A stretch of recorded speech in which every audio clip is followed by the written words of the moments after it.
Ki-jun akhirnya menunggu Jenny kembali. Dia segera bertanya apakah mereka menemukan anaknya. Jenny melihat ekspresi tenang Ki-jun.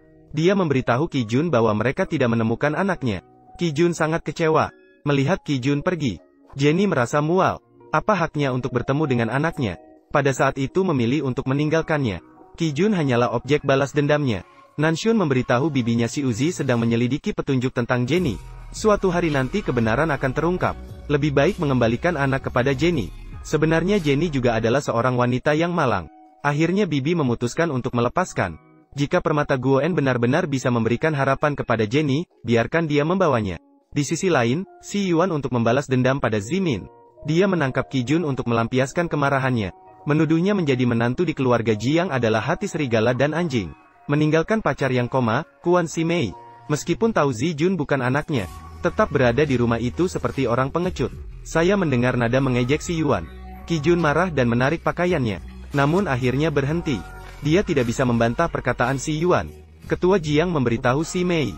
Ibunya memberitahunya secara langsung pada saat itu, bahwa dia adalah putri kandungnya sendiri. Si Mei sama sekali tidak percaya. Ibunya akan menyerahkan dirinya pada ketua yang lebih buruk dari binatang. Langsung menghadap ke arah mulut ketua Wuzu.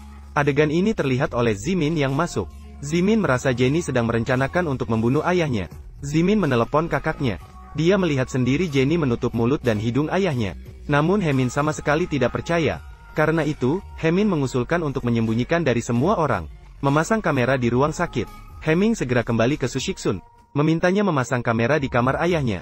Untuk menutup mulut adik perempuannya. Jenny tak tahan dan pergi ke rumah sakit untuk tes DNA. Tes menunjukkan bahwa dia dan ketua benar-benar memiliki hubungan ayah anak. Dia marah dan pergi ke kamar ketua. Siap meminta keadilan untuk orang tuanya. Namun menemukan kamar kosong. Jenny segera keluar untuk mencari. Nyonya terkejut mendengar bahwa orang itu bahkan bisa terbang. Akhirnya mereka menemukan ketua di perpustakaan. Ketua mengeluarkan semua buku tabungan. Namun menemukan bahwa dana di dalamnya telah dirampok oleh Nyonya. Dia menatap tajam pada orang yang terkunci. Namun malah dipukul mundur oleh Nyonya. Orang-orang mengetahui ada pesan antara dia dan Yang Si di ponsel presiden. Seseorang sangat marah setelah melihatnya. Menegur ketua bahwa dia selalu melakukan hal buruk begitu memiliki kesempatan. Jenny tidak tega melihat ketua dihina. Akhirnya, dia membawa ketua pergi dari ruang kerja. Jenny membawa ketua ke kamar. Dan menunjukkan laporan tes DNA kepadanya. Menanyai ketua apa yang sebenarnya dilakukannya terhadap ibunya. Dahulu Ibu Semi adalah pembantu di rumah ketua. Ketua menginginkan kecantikan Ibu Semi. Sehingga ia mencemarkan Ibu Semi.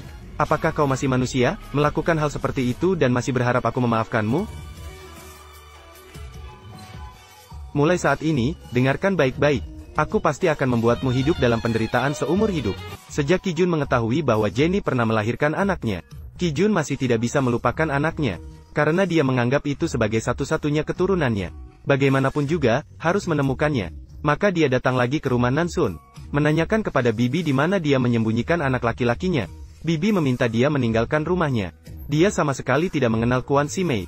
Ki-jun mengatakan dia tidak ingin tahu tentang Si Mei. Dia hanya ingin menemukan anaknya sendiri. Bibi marah mendengar tentang pria tak berhati nurani seperti itu. Ketika dia mengetahui mantan pacarnya menjadi vegetatif. Tanpa ragu memilih untuk meninggalkannya. Ketika mengetahui mantan pacarnya melahirkan dan ingin merebut anak itu. Bibi tidak ingin melihat pria sampah semacam itu. Yi Heming karena situasi keuangan perusahaan semakin buruk. Dia sangat khawatir dan berharap Jenny bisa membawa 5. Tapi tidak enak untuk sengaja menyebutkan di depan Si Mei.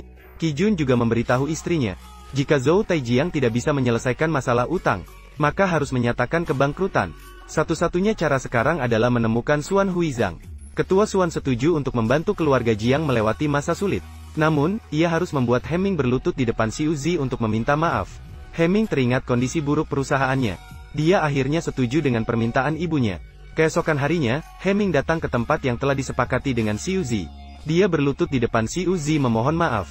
Si Uzi menyadari bahwa jika bukan karena keluarga, Heming sama sekali tidak akan memperhatikannya. Sekarang, meskipun Heming berlutut di depannya, Si Uzi tidak dapat sepenuh hati memaafkannya. Dia ingin Heming merendahkan diri, hanya untuk melukai Jenny. Maka dia segera menemui Jenny. Dia menunjukkan rekaman pengakuan dosa Heming padanya. Setelah mendengar, dia bertanya pada Jenny apa pendapatnya. Jenny mengatakan bahwa dia tidak punya kata-kata, ini semua kesalahan Heming. Si Uzi mengatakan bahwa Heming sudah tidak penting lagi. Sekarang, yang dia inginkan hanyalah membalas dendam pada Jenny yang merebut suaminya. Saya harus melihat Jenny berguling keluar dari sungai dengan perut yang besar dan berat. Jenny memberitahunya bahwa hal seperti itu tidak akan pernah terjadi. Jenny berulang kali memikirkan bahwa dia tidak boleh lagi diperlakukan seperti itu. Maka dia menangis saat menelepon Hemming. Hemming mendengar Jenny menangis di telepon. Dia menduga pasti Xiuzi yang mempermalukan Jenny. Dia menghibur Jenny agar tetap bertahan. Dan mengatakan bahwa dia hanya mencintai Jenny. Jenny sengaja mengatakan kepadanya bahwa dia harus bertahan beberapa. Hanya dia yang bisa dipercaya oleh Jenny dan anaknya. Karena Hemming memenuhi janji dan meminta maaf. Ketua Suan setuju untuk menandatangani kontrak besok. Jenny sedang bersiap-siap untuk pergi keluar dari rumah. Tiba-tiba dia menerima telepon dari orang asing. Orang itu mengajaknya untuk bertemu. Mengatakan bahwa hasil pemeriksaan sidik jari Jenny sudah keluar. Dia mengatakan bahwa Xiuzi meminta dia untuk mengambil sidik jari dari cangkir. Namun dia menemukan bahwa sidik jari Jenny cocok dengan 8 tahun yang lalu. Sidik jari yang meninggal dunia dari Quan Simei adalah sama. Jenny mengakui identitasnya. Dan mengatakan bahwa dia mati tidak bersalah. Pihak lain juga mengatakan bahwa dia menemukan beberapa informasi. Sehingga dia tidak memberikan hasil kepada Xiuzi tetapi bertemu secara pribadi. Pria tersebut mengatakan bahwa dia hanya bekerja untuk uang. Bagi siapapun, itu sama saja. Jenny juga tahu bahwa uang adalah segalanya dan dia sudah siap. Pria yang mengambil kotak itu berjanji. Dia akan mencari cara untuk menangani Xiuzi dan menjaga rahasia dengan ketat. Suami memanggil Si Yuan dan Xuan Hui ke rumah. Namun tidak memberitahu Qi Jun dan Jenny. Si Yuan merenung dan kembali ke suasana makan malam 8 tahun yang lalu. Bersama-sama bahagia, itulah keluarga sejati. Saat itu, Jenny kembali ke rumah. Saya mendengar semua orang tertawa. Ne sengaja mendekati dan bertanya kepada semua orang apa yang terjadi hari ini. Istrinya meminta dia segera mengemas barang-barangnya dan pergi. Dia sudah dikeluarkan dari keluarga Jiang. Zimin juga menyalahkan bukan urusannya. Jenny bertanya apakah Hemming benar-benar seperti itu. Hemming sebenarnya ingin menjelaskan tetapi dihentikan oleh ibunya. Karena besok adalah hari ketika Presiden Suan akan mengalokasikan dana. Xiu Yi mengingatkan Hemming untuk memperhatikan tindakannya. Jenny kembali bertanya apakah Presiden juga merasa seharusnya dia pergi. Presiden Jiang dengan susah payah mengucapkan 2 kata pergi. Jenny sekarang mengerti. Semua orang di rumah ini menjauhkan diri darinya. Tidak peduli apa yang dia lakukan, semua orang tidak menerima. Jadi dia juga membuka kartu. Ni menyatakan bahwa Hemming telah mentransfer rumah kepadanya. Jadi yang harus pergi adalah mereka. Tapi dia tidak keberatan memberi makan mereka secara gratis. Dan tidak akan meminta bayaran dari mereka. Menyajikan meja penuh makanan membuat mereka tidak bisa makan. Ni senang melihat mereka membencinya tapi tidak bisa mengalahkannya. Malam itu Jenny melihat nyonya tertidur di perpustakaan. Dia kembali ke dalam kamarnya. Mengeluarkan ponsel dan perekam yang tersembunyi di bawah laci gelap. Tidak boleh biarkan dia lupa dosa yang pernah dilakukannya. Sesuai dengan yang kamu katakan, bahwa Ibu Quan Simei. Siapa kamu? Hari ini aku, Jin Baichun. Aku tahu kamu bukan Jin Baichun. Kamu siapa? Tepat saat itu, Hemming kembali. Hemming terkejut. Bagaimana bisa ada suara pria di kamar Jenny? Untungnya Jenny cepat menyembunyikan perekam dengan cepat. Saat itu, Hemming mendengar jeritan ibunya. Dia segera berlari ke sana untuk melihat. Nyonya menunjuk ke jendela dan mengatakan Jin Baichun datang mencarinya. Hemming pergi dan membuka tirai untuk melihat. Ternyata itu adalah Zimin. Zimin mengatakan dia baru saja pulang dan mendengar jeritan ibunya. Itulah mengapa dia nekat mengetuk jendela. Dia mengatakan dia benar-benar menerima panggilan dari Jin Baichun. Dan dia mengancamnya. Ming dan Si Yuan selalu mengira bahwa Nanshun berpura-pura menjadi jin. Akhirnya, Su Sixun mengatakan bahwa itu bukan dilakukan oleh Nanshun. Karena Nanshun sekarang berada di depan matanya. Zimin bertanya kepada ayahnya. Apakah Jenny yang mendorongnya dari lantai 2? Ketua mengatakan bahwa bukan. Dan dia juga memberitahu Zimin bahwa Jenny adalah putrinya sendiri. Zimin menyalahkan ayahnya kacau. Bahkan tidak bisa membedakan antara putri dan menantu. Simei mendengarkan percakapan mereka dari tempat tersembunyi. Mengantarkan ketua kembali ke kamarnya. Nyonya datang dan ketua marah. Dia menyalahkan ketua karena jika tidak dulu melihat. Ketua dan ibu Simei bertengkar. Dia juga tidak akan tahu bahwa Simei adalah putrinya. Bahkan tidak akan kejam membunuh ibu Simei dengan menabrak mobilnya. Ketua marah dan frustasi tetapi tidak bisa berbuat apa-apa. Jenny masuk dan langsung melihat ketua sakit. Dia segera kembali dan membantu menekan bersama nyonya. Dan menyarankan untuk membawa ketua ke rumah sakit jiwa. Tidak tega. Akhirnya menolak rencana Jenny. Jenny mengatakan kepada bibinya bahwa yang paling sulit saat ini adalah tidak bisa membiarkan presiden berbicara sembarangan atau mati.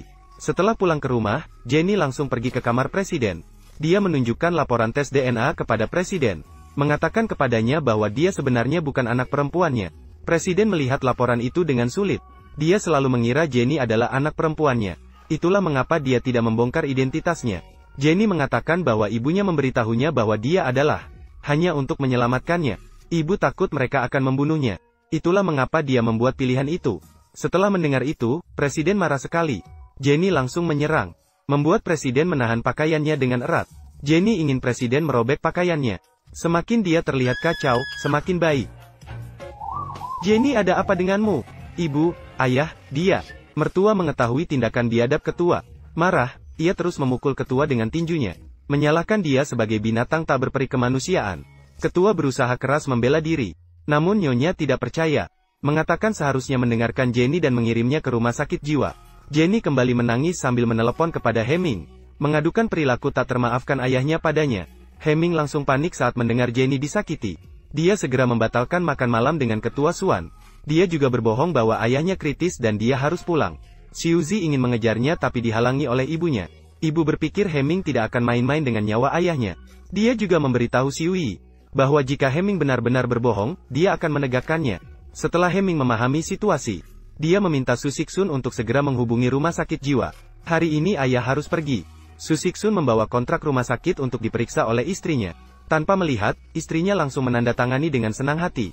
Dia menolak untuk mengirim Presiden ke rumah sakit. Biarkan petugas medis membawanya pergi langsung. Jenny pergi ke kamar Presiden untuk mengucapkan selamat tinggal terakhir. Dia memberitahu Presiden, mengirimnya pergi bukan hanya usahanya sendiri, dan dengan bantuan putra dan istrinya. Dia juga menyatakan bahwa setelah ini, dia tidak akan pernah diperbolehkan kembali. Presiden dengan susah payah mencoba untuk melawan, tapi tidak berhasil. Dengan cepat, petugas medis membawa Tandu ke kamar Jiang. Ketika dokter mencoba membawa Presiden pergi, Presiden sangat menentang. Akhirnya, Presiden dibawa oleh dokter tanpa didampingi oleh keluarga. Dia dibawa masuk ke mobil oleh dokter. Jenny juga dengan tangan sendiri menghukum Presiden yang kejam, menyebabkan dia menjadi tua dalam kesendirian di rumah sakit jiwa. Setelah diusir, keluarga Jiang menjadi seperti pasir yang terpisah. Sementara itu, Jenny sedang merencanakan rencana baru secara rahasia. Langkah selanjutnya adalah merebut Si Yuan. Min menemui Si Yuan dan memohon agar tidak mengancam ibunya lagi. Dia merasa sangat kotor dan menjijikkan setiap kali datang ke sini. Dia merasa sangat kotor dan menjijikkan sehingga membuatnya merasa mual. Si Yuan meminta agar dia berhenti berbicara. Namun Zimin tidak mendengarkan. Si Yuan tidak tahan lagi dan memukul Zimin. Zimin tidak menyangka Si Yuan akan memukulnya. Dia berdiri ingin pergi. Si Yuan segera berlutut memohon maaf. Zimin mengatakan bahwa dia akan memaafkannya jika dia melompat dari sini. Dia akan memaafkannya sendiri. Namun Si Yuan tidak bisa melakukannya karena menghargai nyawanya. Di sisi lain, Jenny dan Hemming sedang berbelanja. Mungkin keduanya adalah pasangan yang benar-benar bahagia. Mungkin keduanya adalah pasangan yang benar-benar bahagia. Pada saat itu, Jenny juga melupakan beban besar yang dia tanggung. Saya sangat bergantung pada Hemming. Saya tidak tahu apakah dia benar-benar akan jatuh cinta pada Hemming. Akhirnya, apakah dia akan menyerah pada balas dendam?